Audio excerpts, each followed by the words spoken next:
Okay, while we're down here, I thought I might just show you a couple of other little things that we're doing as well. And now we'll do a better video on this later on, showing you more about it. But you know, this is a really cool little bag we're making now. You know, we're making that ourselves. And what I wanted, I just wanted a little bag that I can carry my own stuff in. Maybe a bit of a shoulder bag, whatever. It's got all my little bits and pieces I really like to take with me. You know, we're sort of calling it the EDC bag, which stands for everyday carry. If you didn't know what that means, I had to look it up myself. You know, I didn't know what EDC means, but EDC means everyday carry. And this is the sort of little things, you know, me Benchmade knife, me Leatherman, little torch, silky pocket boy saw, bits and pieces. So if me and Connor are just out exploring the bush or mucking around, I've sort of got that with me, whether I carry it myself or whether it's in my backpack or my overnight bag. But basically that's all my little bits and pieces I carry with me all the time. So now what you can do is take these clips off, and it's just a little bag, and just, you know, handy carry case that you can put in any bag. So this is another bag here we're doing as well. This is sort of like a day bag. You know, we were out mucking around yesterday, me and Kaito and some mates, and we had some food in there. I can chuck this in there, and it's just a nice little a day bag really. It's, you know, really good Australian canvas. These zips are beautiful. It's a YKK zip. I was looking it up the other day because they're widely known as the best zip around, the YKK. It turns out it's a Japanese company. It's a very old Japanese company, been going for a long time, over 100 years. So YKK is, you know, actually a Japanese company. You know, you can chuck that over your shoulder, and it's just a nice little bag. The other thing we do with all this stuff is we're putting in the bottom, we're putting some marine carpet in there as well. You can see that there. What that does, it just gives a bit of shape to the bottom of the bag, and it just become, you know, a nice little feature we're putting in them. Righto, so there's a couple of bags, and the other thing I wanted to show you is these silky saws we come across. Now I've had these for a couple of years, but I bought this one for Kaito in America, and I bought that one in Japan, you know, a couple of years ago and last year, but for some reason I just didn't really click onto it, that we could get hold of them. And anyway, my good mate Tofty from up in Queensland, he told me about how he bought the big boy, and then finally clicked, and I got onto him, rung up the company, and we're able to get these in. So the Silky is a brand name. It's a Japanese product, made in Japan, and it's basically an arborist saw. That's how they're originally designed, because the Japanese are really big in their trees and, you know, cutting and shaping them. But for Australian four drivers and campers, they're really good, because if you're camping and you've got a fire pit, which a lot of our customers do, you need to be able to cut up wood for the fire pit, and this is the perfect one for it. That's the Silky Big Boy. There's nothing like it on the market in terms of quality. This is the best quality you can buy, and I've had quite a few different others. You know, I've got a Barco one and many others. Silky Boy's the best. The blade's replaceable. That's a good size there for forward drive. So if you're driving through a track, forward driving, a small tree's down over the track, you know, you can cut that up with that, no worries. Saves you carrying a chainsaw. If we're going to Barrington Tops now, we won't worry about carrying the chainsaw, which is, you know, gets fumy and smelly. It's always got a petrol fumes in the back of the truck. All you need now is one of those. If you're hiking or motorbike or just day tripping around, that's a little 130mm Silky. It's called a pocket boy. Kaito carries that with him, you know, most places. That's another little one I've got. That's a 170mm. Righto, so if I'm motorbike riding in the bush, I'll definitely take that with me. Now, if you're bike riding and you come across a small sapling down over the track, you know, you're really in trouble. So with that there, you can get through it, no worries. They come with nice little case, those ones. The other one we got here, this is the Silky curved machete, and we've just been testing it out. It's a beautiful tool. Now, if you're forward driving through a bush track and there's scrub that's going to scratch your truck and those sort of things, then this here's what you need. So it's a curved machete. You know, of course, Japanese, beautiful quality steel. It's got a rubber handle, so it's really well balanced. Like I would normally always carry a cane knife, but with a timber handle and a cane knife, it just sort of, it's not as balanced or grippy as well as this one is.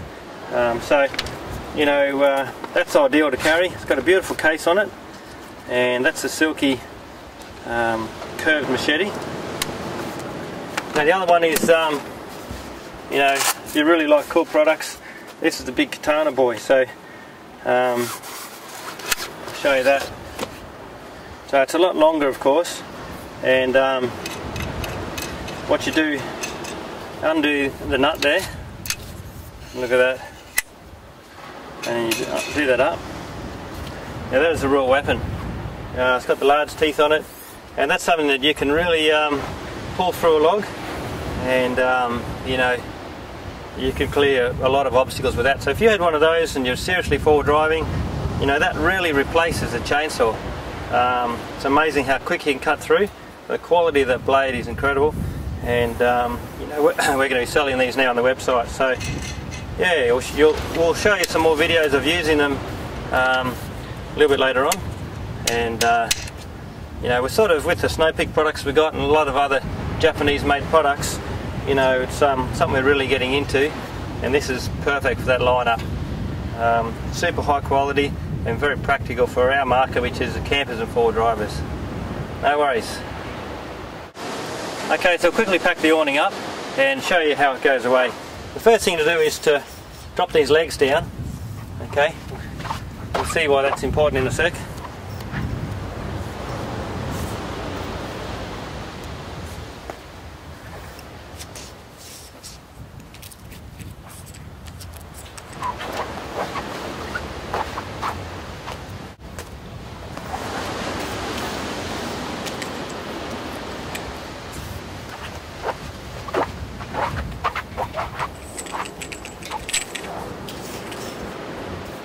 There you go.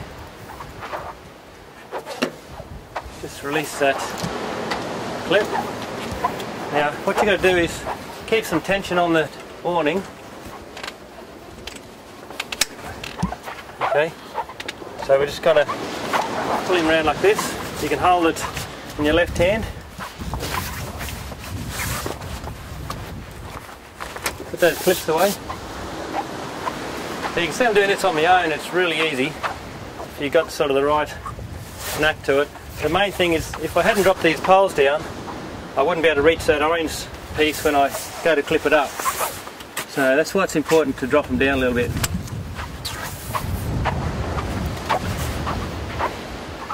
Just see that's folding away nicely.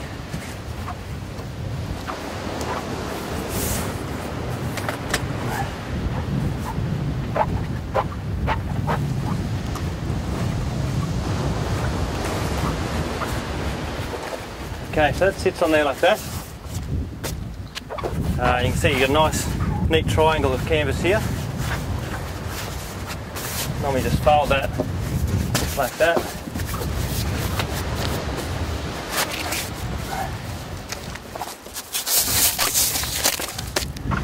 Tighten these up.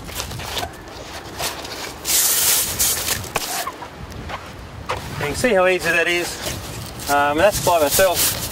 I've found it's a lot easier to do it by yourself. Once you get someone trying to help you, it just, I don't know, it makes it harder. I'll grab this little strap.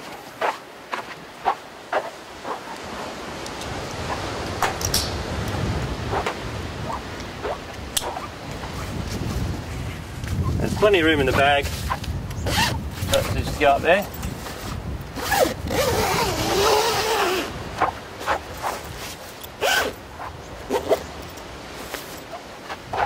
Alright, so that's it, all packed away.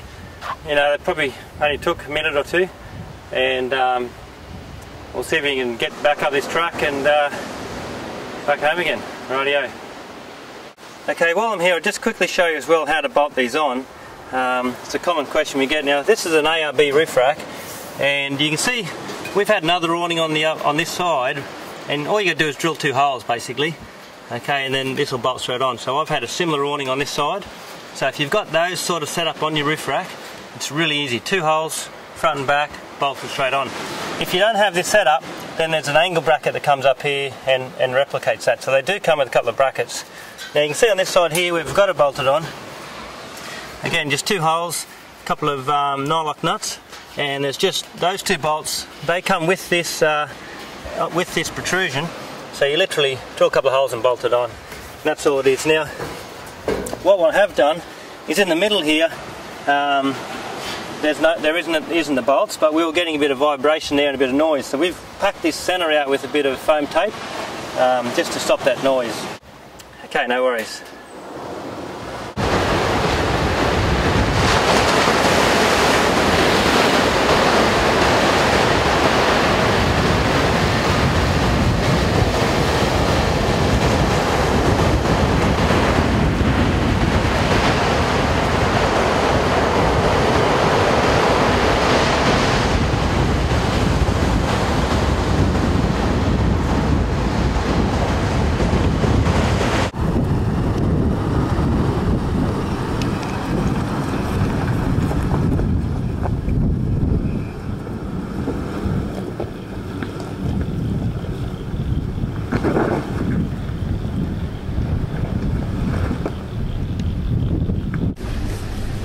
Yeah, we've got the rear locker in. It's great to have the rear locker standard on the FJ electronic locker, and yeah, we'll definitely need it to get up here. Just sort of getting the hang of this automatic. Very different, of course, to the manual on the 76. Yeah, righto, this is a tricky little rut, isn't it? Kind of.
Yeah, well, you can see from that, you know, how capable this little FJ Cruiser is. You know, short. We've got a nice height on it with the 2-inch lift, a little bit bigger tyres, and you know, I won't say I love the automatic. I'd rather the low-geared manual on a Land Cruiser, but it does make it easy to get up a track like that. The automatic certainly easier in some ways, you know.